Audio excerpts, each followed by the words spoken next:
नमस्कार दोस्तों, मैं आनंद कौशल परफेक्शन आईएएस के खास कार्यक्रम ऑडियो आर्टिकल में आप सबों का स्वागत करता हूं।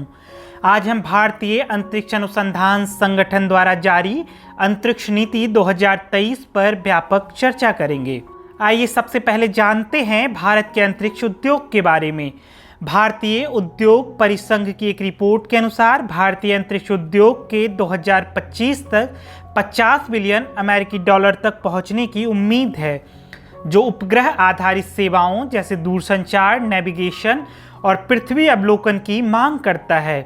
रिपोर्ट में यह भी अनुमान लगाया गया है कि उद्योग में लगभग 1 लाख प्रत्यक्ष और अप्रत्यक्ष रोजगार सृजित करने की क्षमता है।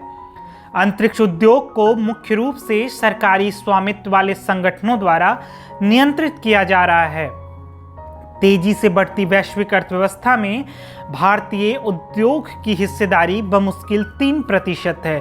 वर्तमान में वैश्विक उद्योग का मूल्य 360 बिलियन डॉलर आंका गया है। आइए भारतीय अंतरिक्ष नीति 2023 की विशेषताओं पर चर्चा करते हैं। यह नीति अंतरिक्ष क्षेत्र में निजी क्षेत्र की भागीदारी को संस्थागत बनाने तथा उन्नत अंतरिक्ष प्रौद्योगिकियों के अनुसंधान एवं विकास पर बल देती है। अंतरिक्ष लक्षित कार्यों में सुधार तथा अंतरिक्ष अर्थव्यवस्था में निजी उद्योग की भागीदारी को बल मिलेगा। यह नीति 4 अलग अलग संबंधित संस्थाओं का निर्माण करती है, जो इसरो के पारंपरिक गतिविधियों में निजी क्षेत्र को अधिक से अधिक भागीदारी की सुविधा प्रदान करेगी। पहला है इन स्पेस, जिसे भारतीय राष्ट्रीय अंतरिक्ष संवर्धन और प्राधिकरण केंद्र कहा जाता है।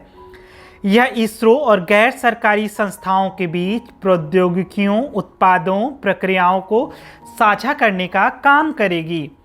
दूसरा है न्यू स्पेस इंडिया लिमिटेड। यह अंतरिक्ष तकनीकों तथा प्रक्रियाओं के व्यवसायीकरण के साथ साथ निजी या सार्वजनिक क्षेत्र या निजी क्षेत्र में निर्माण, खरीद जैसे कार्यों के लिए जिम्मेदार होगा। तीसरा है अंतरिक्ष विभाग।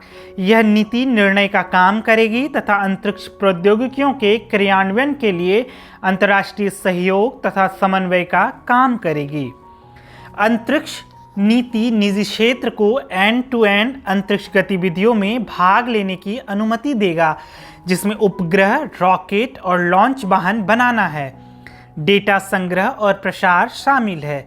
यह निजी क्षेत्र को नए बुनियादी ढांचे के निर्माण में निवेश करने के लिए प्रोत्साहित करता है। इस नीति के मदद से इसरो उन्नत अंतरिक्ष प्रौद्योगिकियों के अनुसंधान और विकास पर ध्यान केंद्रित कर रहा है। अंतरिक्ष नीति किसी भी गिरावट या अंतरिक्ष संपत्ति के विनाश के मामले में देयता के मुद्दे को भी संबोधित करता है। चूंकि भारत बाह्य अंतरिक्ष संधि, दायित्व संधि और पंजीकरण संधि का एक पक्ष है, इसलिए किसी भी विनाश या क्षति की जिम्मेदारी सरकार की है। भारत की अंतरिक्ष नीति में निजी क्षेत्र की आवश्यकता क्यों है?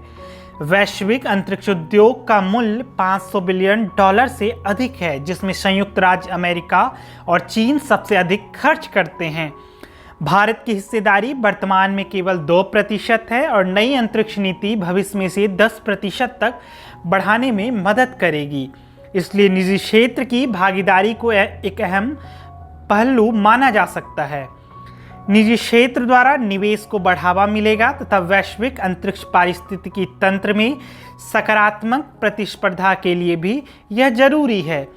भारत को राष्ट्रीय सुरक्षा और संरेखित रणनीति हितों को सुनिश्चित करने के लिए अत्याधुनिक अंतरिक्ष प्रौद्योगिकी के उद्भव में सक्रिय रूप से भाग लेने की आवश्यकता है। रोजगार सृजन तथा अंतरिक्ष क्षेत्र में एक सफल खिलाड़ी बनने के लिए भी निजी क्षेत्र की नितांत आवश्यकता है। आइए अब जानते हैं निजी क्षेत्र की भागीदारी से क्या लाभ होगा। अंतरिक्ष क्षेत्र में निजी क्षेत्र और स्टार्टअप की भागीदारी कम लागत वाले संचालन के मामले में लाभप्रद है। नवाचारों तथा प्रौद्योगिकियों को बढ़ावा मिलेगा। प्रौद्योगिकी विकास, अधिग्रहण, क्षमता निर्माण और अंतरिक्ष अन्वेषण में निवेश की सुविधा प्रदान होगी। निजी संस्थाओं की भागीदारी के साथ हितधारकों की संख्या का विस्तार, अधिक पारदर्शिता और बेहतर जवाबदेहिता और नियामक प्रथाओं को सुनिश्चित करेगा।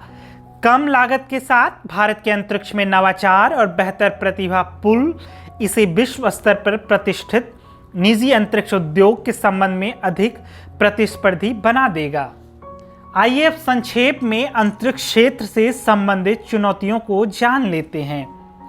हितों का टकराव, वैश्विक संघर्ष, बढ़ता हुआ अंतरिक्ष मलबा, व्यावसायीकरण पर विनियमों की कमी, सुसंगत नीति का अभाव, सीमित तकनीक प्रगति, एकाधिकार की प्रवृत्ति जैसी समस्याएं विद्यमान हैं। भविष्य की राह। भारत के युवाओं और उद्यमियों की क्षमता को पूरी तरह अनलॉक करने के लिए अंतरिक्ष क्षेत्र के भीतर निजी संस्थाओं को सक्षम बनाना आवश्यक है। भारतीय अंतरिक्ष नीति के माध्यम से सरकार का उद्देश्य अंतर्राष्ट्रीय कानून के अनुपालन में एक नियामक वातावरण बनाकर और निजी क्षेत्र को प्रोत्साहित करने के लक्ष्य के लिए पिछली बाधाओं को दूर करके भारतीय वाणिज्यिक अंतरिक्ष गतिविधियों के समग्र विकास को बढ़ावा देना है। आइए अब आज के विषय पर आधारित एक प्रश्न को जान लेते हैं। भारतीय अंतरिक्ष नीति 2023 की मुख्य विशेषताओं पर चर्चा करें तथा भारत में सतत विकास को बढ़ावा देने में इसके महत्व पर प्रकाश डालें। आज के ऑडियो आर्टिकल में इतना ही। फिर मिलते हैं एक नए विषय के साथ। तब तक के लिए हमसे जुड़े रहिए। धन्यवाद।